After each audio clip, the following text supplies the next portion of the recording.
Hey, Not From Boston fans. Before we start this week's episode, there's just a couple of housekeeping items that we want to cover first.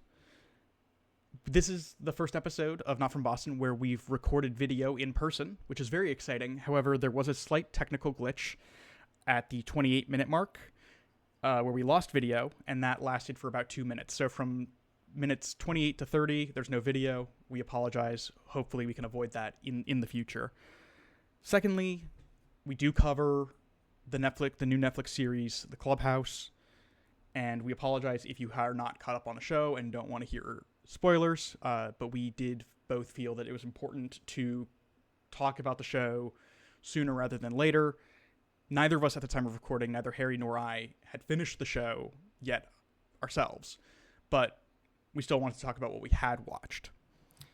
To that end, we also are going to have a conversation in this episode about Jarren Duran, his mental health, and his attempted suicide.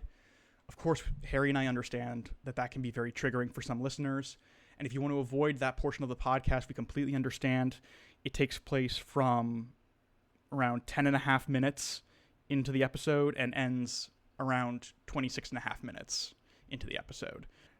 Finally, if you or a loved one is struggling with your mental health or feelings or thoughts of suicide, please talk to a loved one, talk to your doctor. If you need to reach a professional that you don't have access to, please contact 988. That is a national suicide prevention hotline. You can also find resources at NAMI.org. That's NAMI.org.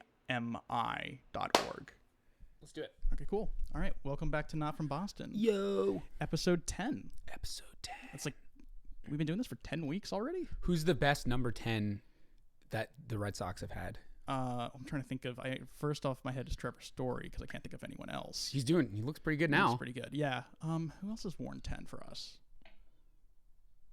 Let's look it up. I feel like that I should have prepared this right off the bat. Red Sox number 10s. I feel like Trot Nixon wore number 10. He wore 7, right? Yeah. Okay. That was the other number that popped into my head. Uniform numbers. All right, Trevor Story, you win. Ding, ding, ding, ding, ding. All right. Trevor Story Day. Yeah, a lot to talk about. It's obviously been like a pretty... It's just such a crazy... Baseball's such a crazy sport, and there's so much that's come out about the Red Sox. Like, we have the Netflix show, and there's so much stuff to talk about. Yeah, this is a pretty packed episode. I'm so excited to get into the Clubhouse, though, because that show is awesome. Yeah. I'm really enjoying it. Yeah. Yeah, let's get comfy in these. Yeah, dude, we got a new. We're trying the film. Yeah. Look at this. I'm gonna put my feet up. I'm gonna be nice and comfy. Also, this says share a Coke with a dude on it. Cool. So. All right, I'm a dude. I'll take it.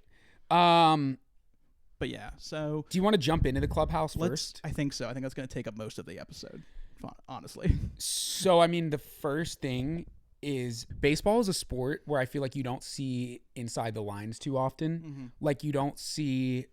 There's news that comes out about so-and-so had to dust up in the clubhouse or this and that, but baseball players, unlike NFL, NBA, soccer, they're not like, a lot of them aren't social media whizzes. They're not like influencers. They're not like Ohtani is the biggest like influencer in baseball. We know more about him because of the Japanese market than we do any other player. Like Mike Trout's not big on Instagram. I don't see Aaron Judge posting a lot on Instagram. So to get to know these guys at a personal level and see inside their lives, and obviously we'll talk about certain particular things that are really seeing inside someone's life, but it's really cool. It just makes me cheer for them a lot more, you know? Yeah, and it just like, I don't know, really humanized the guys, and you really get to see like how hard it is to be a baseball player, not just because of the physical demands, but the expectations, but also the calendar, like just the just how long you're away from home, away from your family. It's grueling. It's so intense in a way that I think like other sports just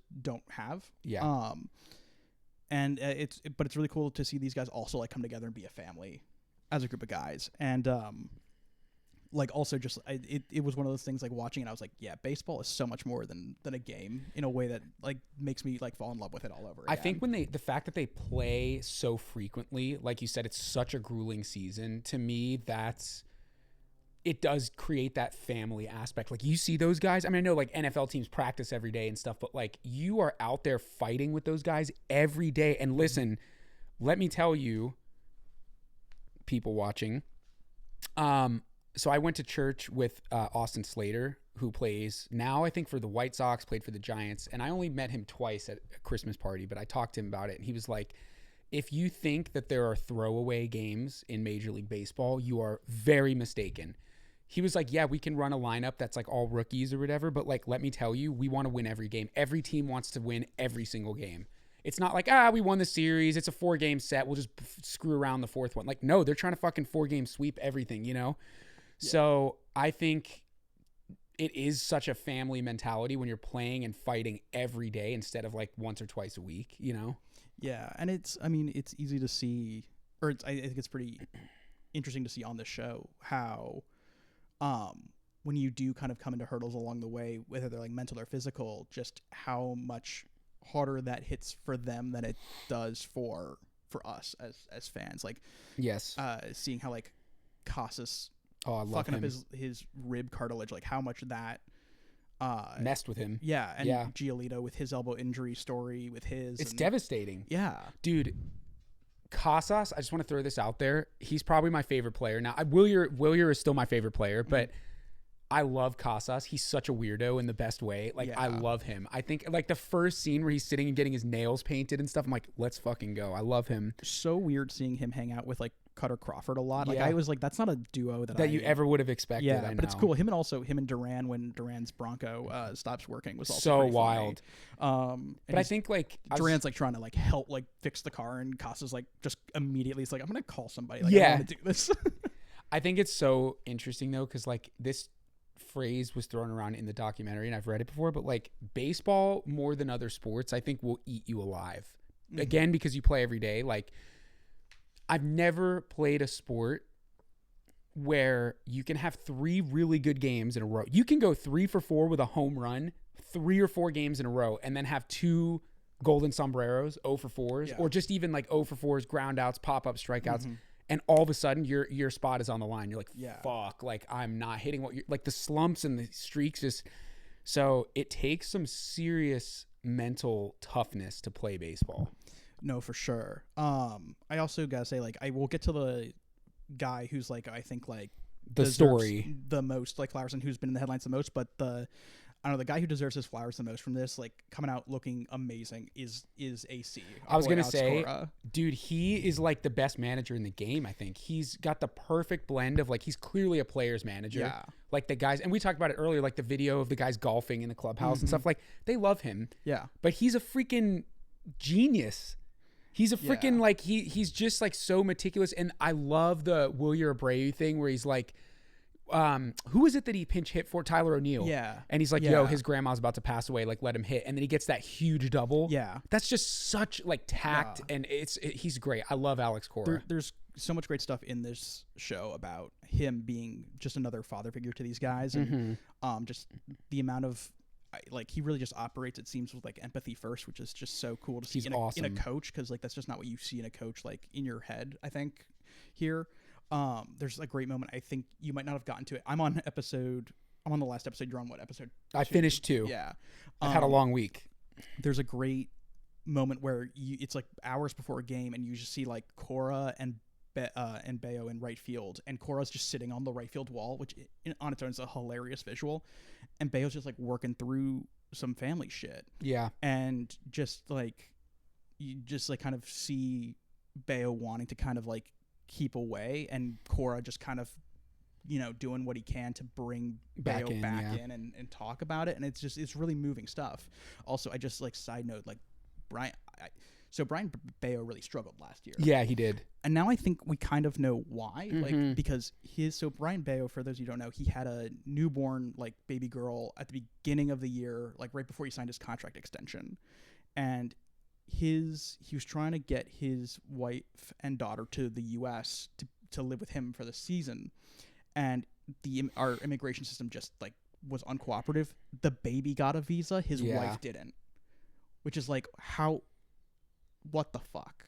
Like, the baby got a visa, but the mother did. Like, they're betting on that baby making hella bank in the United States. So like, we need that tax money. He went like a year without seeing them, and it's like, damn, like that's a whole new perspective on, you know, why the first half of his season was just like so horrible.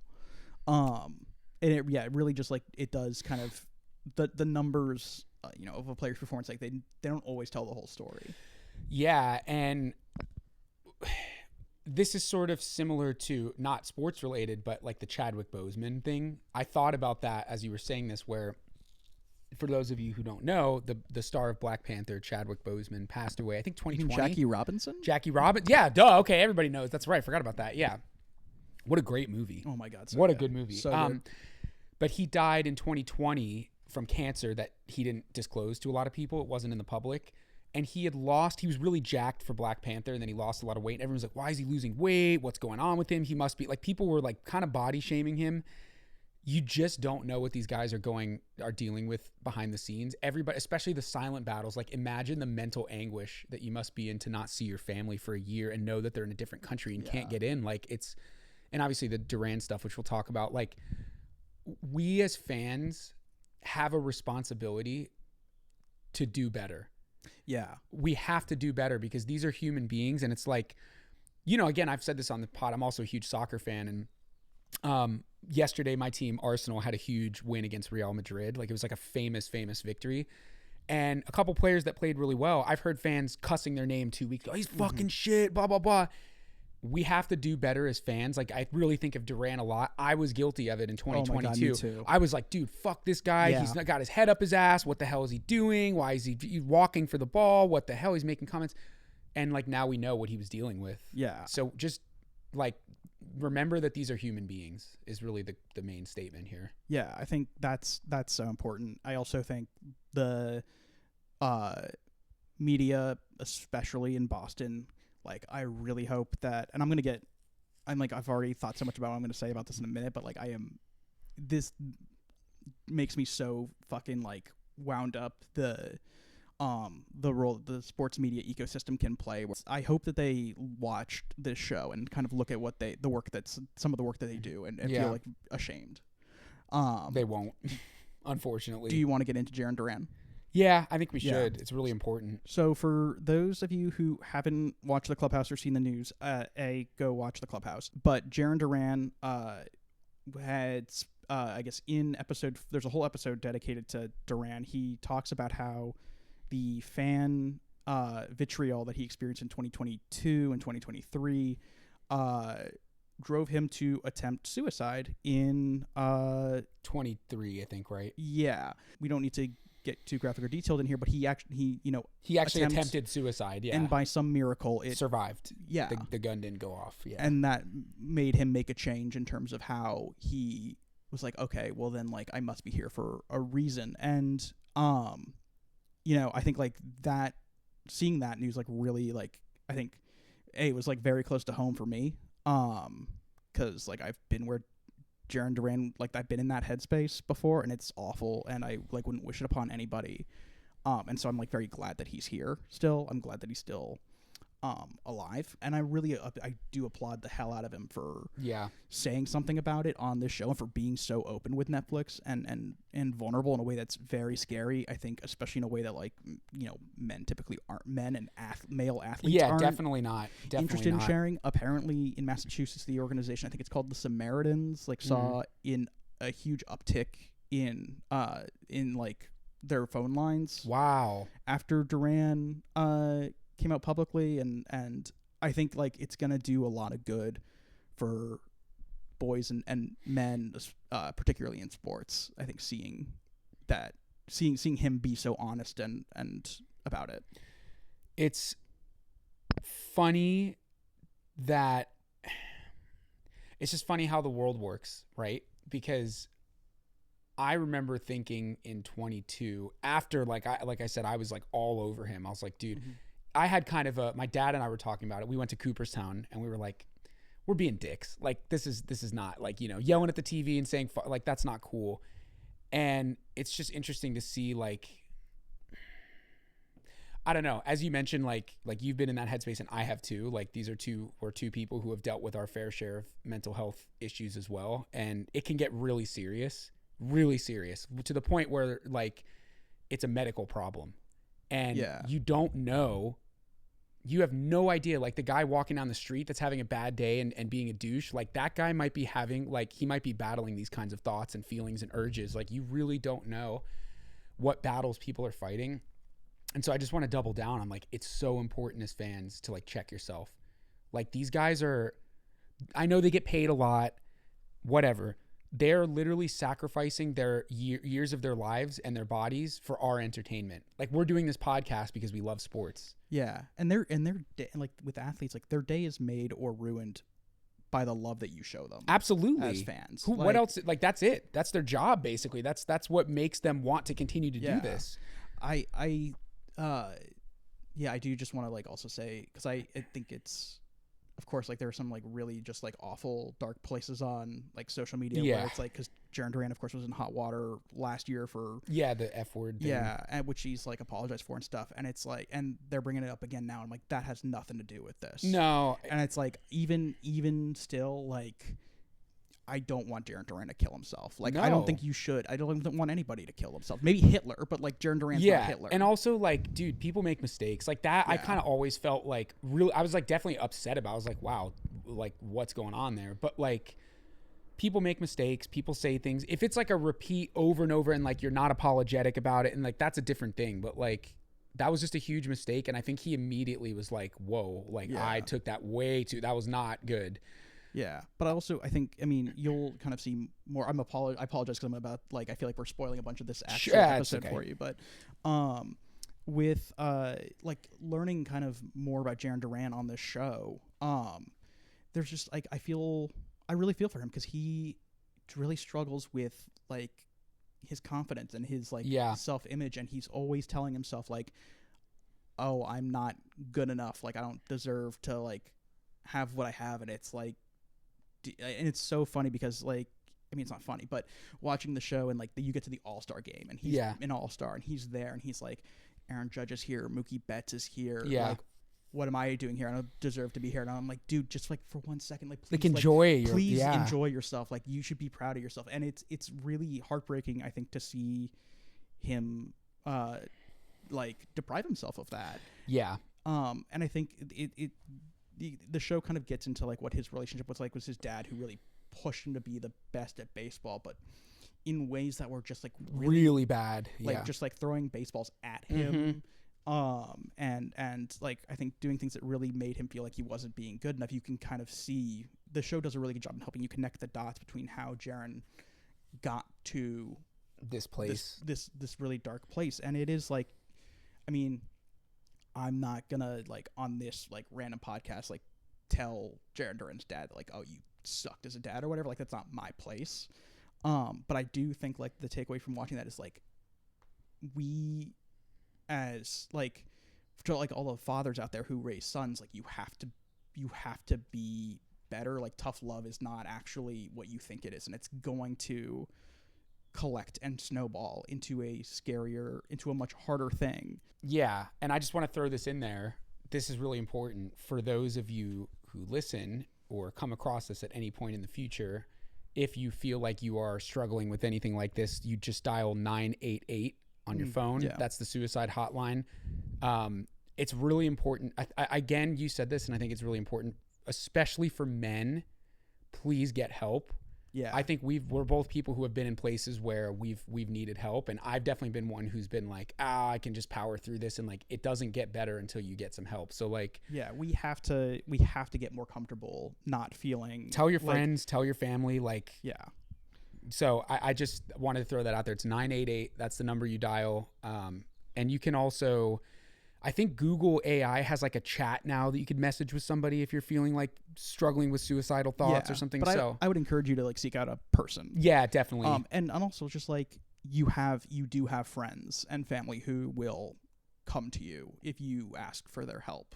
Like, that's a guarantee. You have a friend or a family member who will come to you if you say, I need help, like, for sure. Yeah. Like, never a doubt. But yeah, as men, like, we do have to just stop feeling bad about how we feel. Like, yeah, especially feelings in are these part of the situations. human experience. And, you know, whoever said that we have to be you can only be strong or vulnerable is a fucking liar. Yeah. Like, you can be both those things, and you should. Being vulnerable is very strong. That's one of the most, it's so funny for like a guy who appears just like so masculine, right? He's so like buff, but his strongest attribute is being this vulnerable about what he was going through, because that's like, dude, like you said, the uptick in calls and people reaching out. What's the organization called? I think it's called the Samaritans. I'll correct this in post if I'm wrong about that. That's so cool. I mean, that's like, that's actually the strongest thing you can do is tell people what you've been struggling with. And these guys aren't robots, like, they're people. So, and according to Alex Spear, this came up in one of the episodes, apparently, because like Boston was a little bit ahead of the curve in providing mental health services for players, and other teams around the league have kind of followed suit. But apparently teams can use like mental health experiences against you in arbitration. What? Yeah. Like, that's fucking crazy. And so it, like, apparently, like, some players are like there's a little bit of hesitancy to seek out mental health care because they'll be like, oh, they think I'm a liability or something. Right. And fuck that. And I know that's just like, that's outrageous. I mean, I'll share a quick story that I was thinking of when I was watching the Duran stuff. But do you remember? I think we might have talked about it in this podcast a little bit. Do you remember Austin Meadows? Yes. Rays and then Tigers. Yep. He's out of baseball because his mental health got so bad. He had crazy anxiety, and like he talks a lot about his experiences of like not sleeping, panic attacks on the field, trying to find a medication, and then not feeling like he wanted to, go to therapy. And he said he's doing much better now, but like he's not in baseball currently. I don't know if he's planning on coming back, but like that I think was a thing. Like he didn't want to go to therapy during his playing time because he didn't know how it would be received. That was something that he talked about. And it's like, again, this is like a medical problem. If it's that level where you like are not eating, sleeping, having panic attacks, like you have to seek help. And so the fact that teams are using that against the players, I mean, it's like, would you use it against I guess they do though. If you injure yourself, they're like, oh, well, you're used goods, blah, blah, blah. So fuck the business side, man. This is one of those gross cases where like the business side is nasty, awful. But yeah, I think cannot give Duran enough flowers for talking about it. I appreciate like AC, like Alex Cora, the Red Sox organization, like having his back on that, and how supportive they've been for him this whole time. And like, I mean, I don't know. I really just hope that because there is a bit in there where Duran talks about like writing it in his journal, and then I think it cuts to like Tony Maz talking about like how stupid it was that Jarren Duran's like talking about journaling instead of just like not making errors or whatever. And it's like, I hope Tony Maz, like, I hope you don't sleep well at night. Like, I really like that guy used to be cool. What's the deal with him? He used to be cool when he was on the broadcast for Nesson. Like for a bit, I was like, oh, okay, he's kind of cool. Now he's like, but it's also like not like I'm picking on him because like he's annoying as shit. That's just a why would you say that though? Like, but yeah, like I think I do really hope. I mean, I know you just said that like, oh, no, we'll never really change anything, but I do really hope that like, especially in Boston where like sports radio is so big that like, and that's I think kind of where you get the most outrageous takes. That pick on players. Like I really do hope that those guys like see this as like an eye-opening moment of like, oh, like, I mean, God forbid in the worst case scenario, if like Jarren Duran had been successful that night in 2022 or 3 or whatever, like in my mind, like that is a little bit on the sport, like on the media guys, which also who inflamed this whole thing. Just to bring up the Chadwick Boseman thing again, that was a lesson that I think we all thought we learned, but I see it still now. People are like, what the hell? Why does this guy look this way or this and that? And it's always like, I think with men, it's really easy to shit on other men. Yeah. And, we're men, so I can't speak on behalf of women, but like, I've seen it with other male actors. Oh, he's way less buff than he used to be. He looks this or weak or this and that. I'm like, why are we commenting on shit like that? Like I don't know. You don't know what people are dealing with. So yeah, I agree. I'm still obviously like, it's so incredible that, he's survived obviously and he's here and hopefully we can all take a lesson from this and move forward and not make those same mistakes. But at the end of the day, like I'd rather Jarren Duran be happy than be good at baseball. Dude, if he fucking quits the team and goes and lives on a farm and is happy, that's the most important thing. Like 100%. None of this shit doesn't matter, bro. Like we're not Like, if you actually think about it, just like we'll get into the baseball isms in a second, but if you like really zoom out, my wife always says zoom out, right? If you really zoom out, what the hell is baseball? What does it mean? Like winning the World Series, winning the World Baseball Classic, hitting a home run in Game 7. What does it mean? In fucking 50 years, it's a great memory, right? You hear all these guys, like David Ortiz talks about, he's like, game 4 of the ALCS, you know, greatest hit of my career, blah, blah. But like, guess what? David Ortiz still has kids. He still has I think he has a new wife now. Like he still has a family. He has other things that are just as important. It's just a moment in time. It's just a thing. It's not the most important thing of all time is winning baseball games, you know? And the saying like is always like baseball is more than a game. And like that is true to a degree, but baseball is also just It's a game. It's a sport. Like I understand how important it obviously, like I think we both understand how important like a baseball team can be to some people. Absolutely. And like how important it can be to a city. I mean, we're in Los Angeles. We know how important the Dodgers are here. But like the well-being of our players, like we cannot, you know, I think take that for granted or disrespect that or disrespect like what they're doing for our entertainment. Yeah. So it's just heavy stuff, but it's fortunately there seems to be a happy ending on this one, which is, you know, not always the case. And we're very happy that he's here and we're very happy that he shared his story. So again, for those of you struggling, reach out. I also like do want to say, like, I think like, because we've talked a lot about this and I think Duran has kind of framed this outside of the show as like talking about his attempts at suicide. Also, sorry, I'm going to have to go on one tangent before I go on back to this other tangent. I really hate that if we clip this for social media, it's going to get less attention because I didn't say unalived, which is fucking bullshit. Yeah, I know. Guys, like if you say like unalived or, you know, you try to like censor your language for an algorithm, like you're a child. I don't know what to tell you.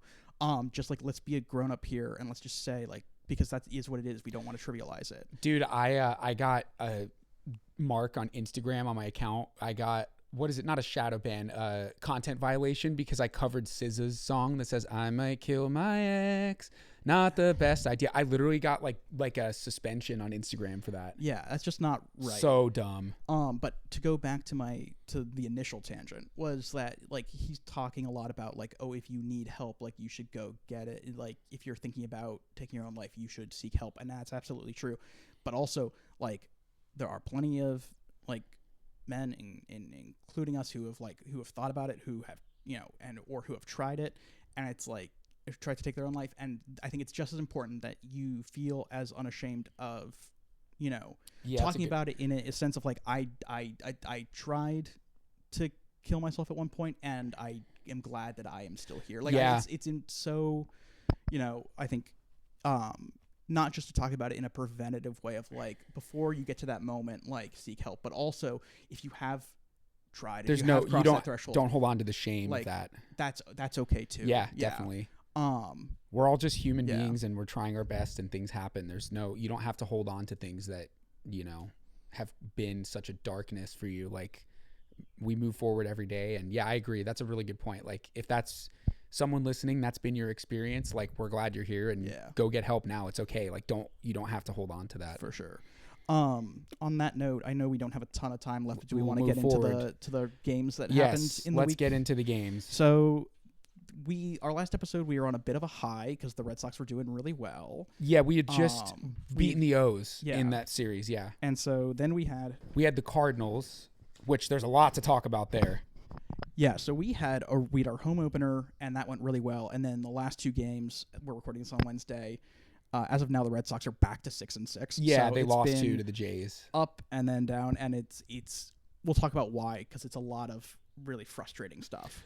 But let's talk about the good. The good has been really good. Wilyer Abreu. Dude. What is up with that guy? What a I am What is he eating? So sorry that I was on the train of trade Wilyer Abreu. I just want to take credit. Yep. I just want to take credit. I knew it. I remember watching him last year, and I was like, this guy is one adjustment away from being a fucking star. He's going to be an all-star. Yeah. I mean, he's amazing. It's also just so funny because it's like, this only makes our outfield situation more complicated. Yeah, I mean, he has to But- stay though. But Like, yeah, no, it's incredible. He's just had unreal bat to ball skills. He's hitting over 400 right now. and his on base percentage is like 650. He's getting it's 524 right that's now. okay. Yeah. That's crazy. No, it's still crazy. If good. you're getting on No, it's base, insane. because they played, we're 6 and 6. 6 and 6. So yeah. in 12 games, he's gotten on base Half the 50% of the time. That's fucking Yeah. crazy. Yeah, and no, he's just been like totally outstanding. And how about his catch out there? That dive, the forward dive. the dive? But I was going to talk about the throw. Oh,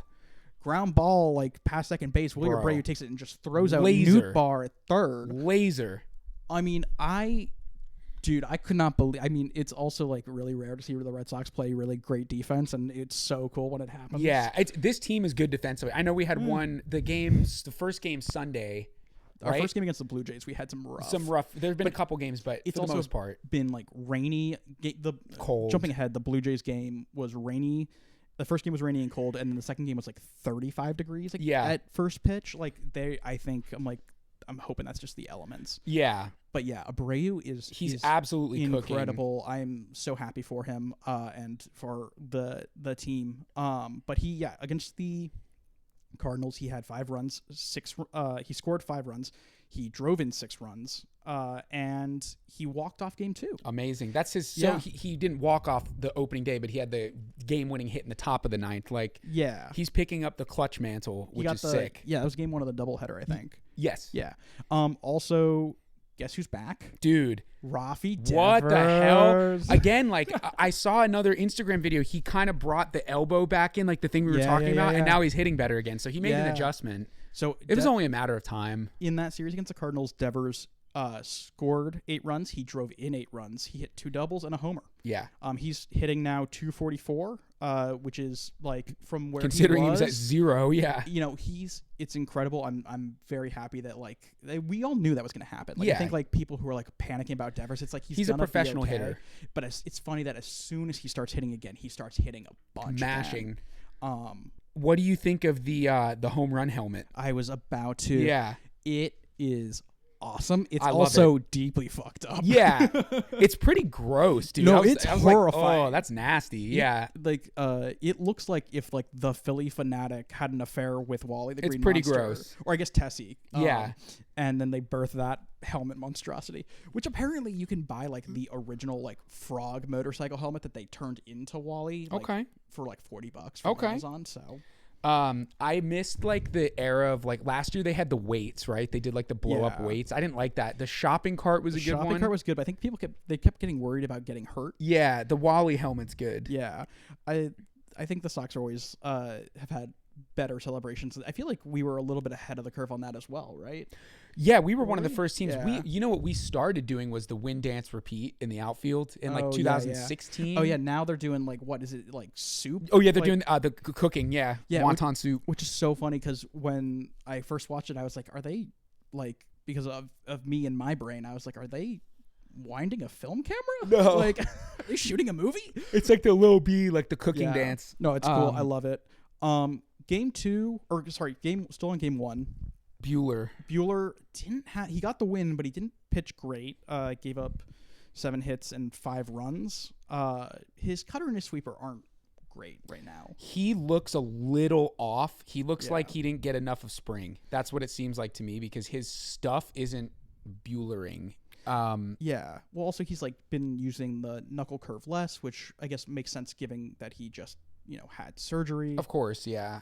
But yeah, I think he's still trying to figure out what kind of pitcher is he now post Tommy John? Because his velo is definitely not Yeah. what it used to be. Yeah, it is. I think he's pumping. He used to throw like 97, 98, and I think he's hitting like 94, 95, So that makes a difference to people listening who are like, well, that sounds like the same.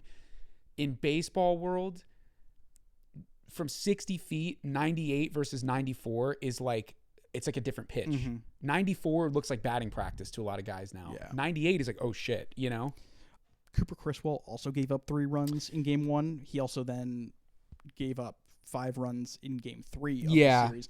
Criswell's not pitching well. I think the changeup and the sweeper, I think, are both looking a little bit off. They're just kind of landing in the meaty part of the zone. He kind of grabbed that last spot, right? Yeah. So he has options. I'm sure he'll go down if this continues, but I'm not necessarily surprised. Like, it never works out where like everyone is just fucking lights out, you know? Game 2 was Sean Newcomb, and he also left a lot of pitches in the zone. Which, let me just say, St. Louis can hit. Yeah, they can. That guy, what's his, Herrera? Yeah. Dude, Ivan Herrera, the catcher. Bro, he was bombing to Mashes. opposite field. Like, what the hell? Him, Nootbaar. They can hit. Arenado was hitting. Yeah, I mean, it was. They're not as bad as I thought they would be. No, I mean, their pitching definitely is horrible, but there's a chance that they'll be like a 500 club, you know? Yeah.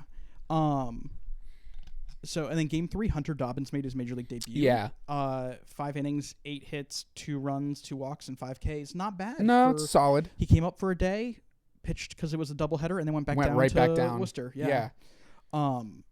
But yeah, overall, I think there was definitely also, because the game 1 was, I think, 13-9, and it was a much closer game than it needed to be. Yeah, we were up 6-0 at one point, I think, or 6-1 mid game, and that's when Herrera hit that bomb. Oh my god, dude! When you see a major league player hit a backspin fly ball to right into that went over the bullpen into the bleachers. I was like, yo, that's like JD Martinez kind of power. But we also, we did have some defensive misplays. Yeah, definitely. Well. And I want to point it out again, the base running. The base running, oh my god, our base running is terrible. Horrible. And I think it's hard to talk about the Blue Jays series, partially because at the time of recording we're halfway through. Yeah. Also partially because I think it's hard. Those games were messy losses, but it's hard to judge them because it was so cold and wet. Yeah. That, it's oh, is this indicative of how this team actually is, or is it just hard to play baseball when it's 35 degrees? Yeah, and we'll get into a little bit of Blue Jays talk later, I'm sure. But I went to a series. It just reminded me, 2018. I went to the first series against Baltimore, which was in late March, and it was 22 degrees, and there was literally frost and ice on the field. We played like shit. I think we won 1-0, but lots of errors, lots of sloppy. It's hard. Yeah. So I would it's a 4-game set with them, right? Yeah. So ideally we split. And then we head to Chicago, which is nice. Yeah. But yeah, the Red Sox. It's unfortunate because I feel like we're seeing a lot of the same issues we saw last year and the year before, where, there are just some unearned errors. Some mistakes defensively or on the base paths. Because game 2, Crochet pitched, and I think you probably wrote it in here. I think he only had 1 or 2 of his runs were earned, right? He had 4 runs allowed, but only 1 of them was earned. So that's crazy. So his ERA is still 1.4. Yeah, 1.4. Yeah, that's crazy. So it's one of those things where our defense was good in Texas, and I think pretty good in Baltimore. It's just interesting that our pitching and our bats can be really great so far. They just aren't really always great at the same time, and they're not great long so far. 12 games into the season, but they haven't been great consistent. It's we get a couple of games where the offense is really going off, and then it kind of turns off for a game, and then it comes back for a game, and I think it's growing pains. It's getting into the rhythm of it. It's still April. Yeah, totally. But it is kind of one of those things where I'm okay, this is to keep an eye on. If the defense issue or the base running issues continue to linger, that's the stuff that's gonna keep us from winning games. Yeah, and again, I bring up the base running a lot because that's a thing that just should not happen. Yeah. Being good at base running, no one's saying you have to be fast and steal 50 bags a season. You don't have to have an Ohtani or a fucking Acuna season, but getting picked off, not tagging up. I saw that this weekend, not tagging up. That's rookie ball shit. That's single A shit. My men's league team tags up. You know what I mean? That's got to do that right. Yeah, I'm worried about the lack of awareness. Yeah, on I agree. The field.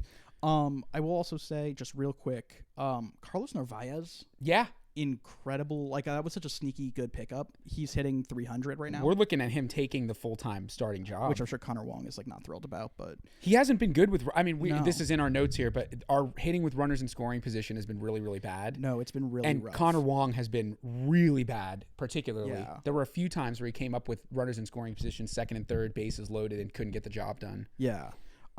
Tristan Casas, I'm also waiting to get hot. He seems like He he's off to a will. slow He will. start. He's hitting. He's like behind the ball. Everything Yeah. that he's barreling up is going to left, Yeah. which is fine. But I feel like when he's at his strike, some guys are just pull side hitters, and that's fine. Mm-hmm. He's not pulling the ball at all. Yeah.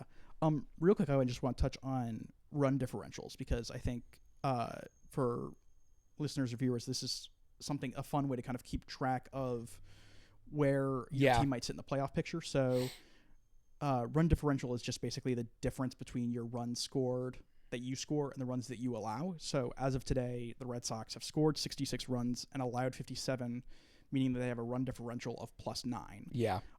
This is important just because teams with negative run differentials rarely make the playoffs. Two teams, the Diamondbacks and the Marlins in 2023, the 07 Diamondbacks. The only team to win a World Series with a negative run differential are the 1987 Twins. So Was that Kirby Puckett?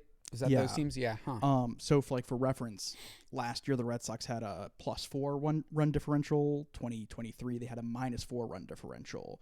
2018 when we won the World Series, it was a 229. Yeah, run that was differential. that team was crazy. So it all boils down to like we have to score runs. We have to score more runs than we allow, and this is kind of a good way. Even if we're doing well throughout the season, it's a good thing to keep track of because that eventually that's going to catch up with us.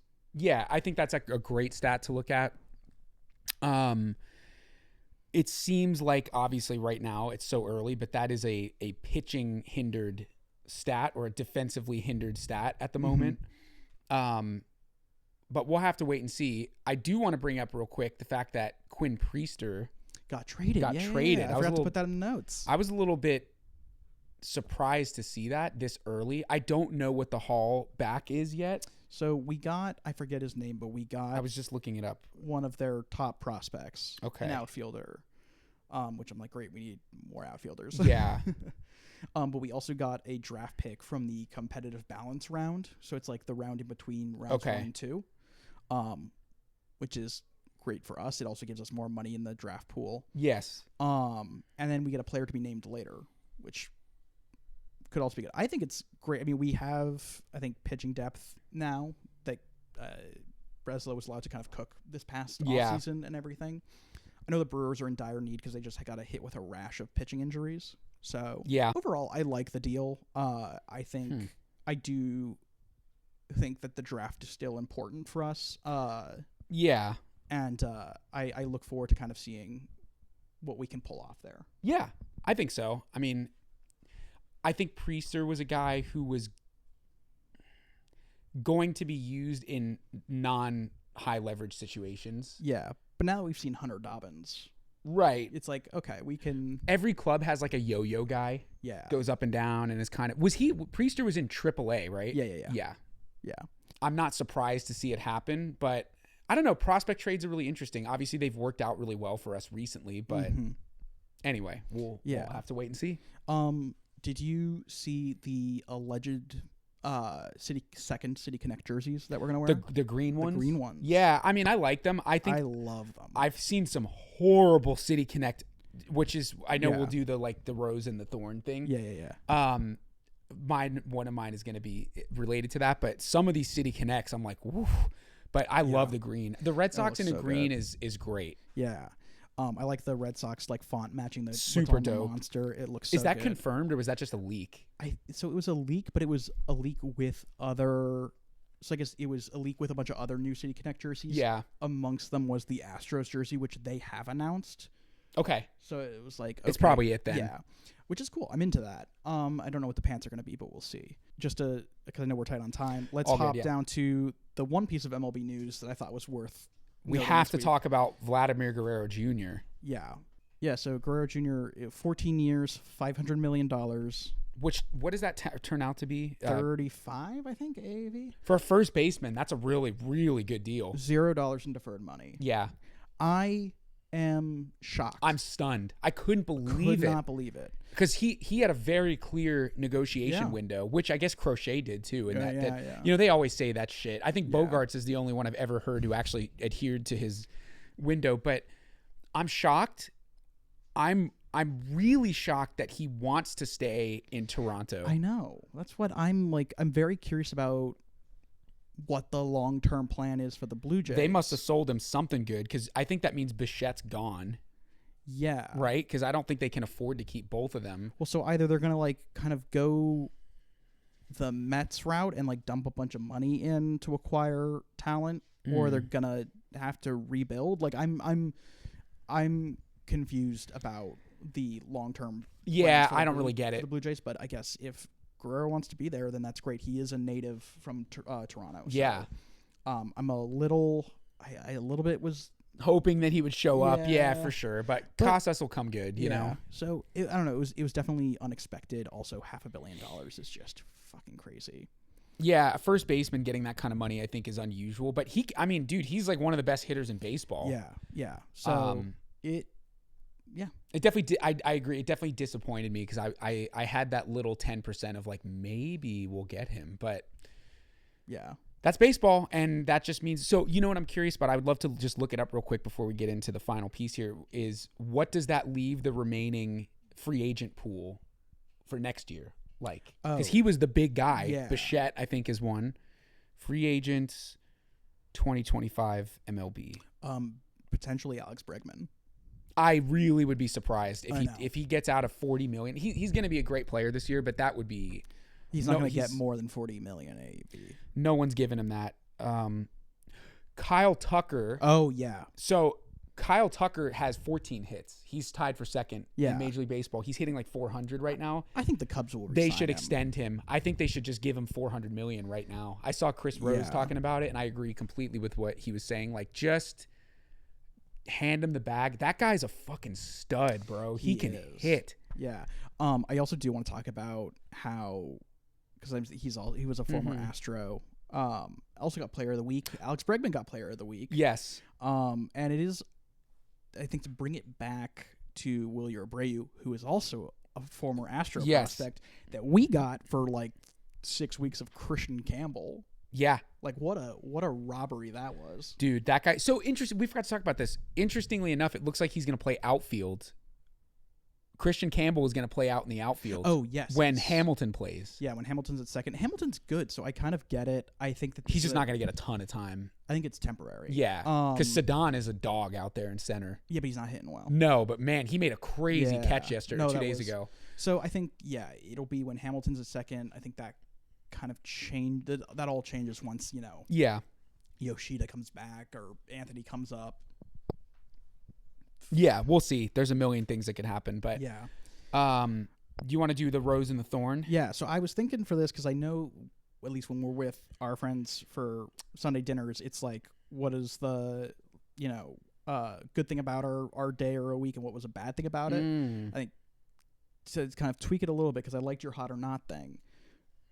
Who in baseball gets a rose and who in baseball gets a thorn? I love it. Okay. Do you want to go first or should I go? I mean, I think Jarren Duran gets a rose. Yeah. I think that one's That's great. Yeah. easy. And then I think the Boston weather gets a thorn Oh, ball for just yeah. being cold as fuck. They're all wearing those hoodies, those weird like black hoodies. They yeah. look like they're Robin Banks. They look like they're in the freaking town.